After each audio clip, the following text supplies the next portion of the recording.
Des codes, des meurtres, et jamais attrapés. Et s'il vous observez maintenant, fin des années 60, Californie, une série de meurtres terrifiants commence. Des couples pris pour cible dans des endroits isolés. Le mode opératoire, brutal. Les victimes, sans aucune défense. Et très vite, l'horreur est revendiquée. Des lettres arrivent, énigmatiques, dans les rédactions des grands journaux de San Francisco. Avec cette signature glaçante, ici le Zodiac qui vous parle. Dedans, il détaille ses crimes.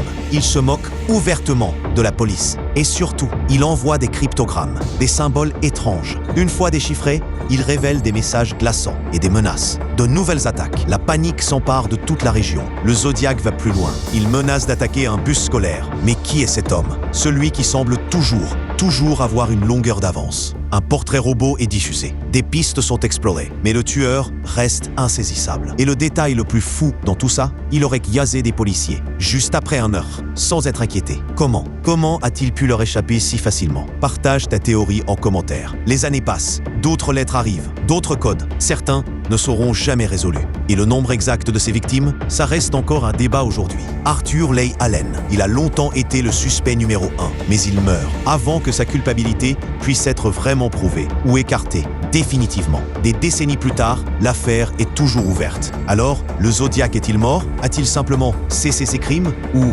observe-t-il encore, tapis dans l'ombre? Son identité, elle demeure l'un des plus grands mystères criminels du XXe siècle. Une blessure, toujours ouverte dans l'histoire américaine. Cette affaire te glace le sang? Dis-nous ce que tu en penses en commentaire et abonne-toi pour d'autres histoires qui défient l'entendement.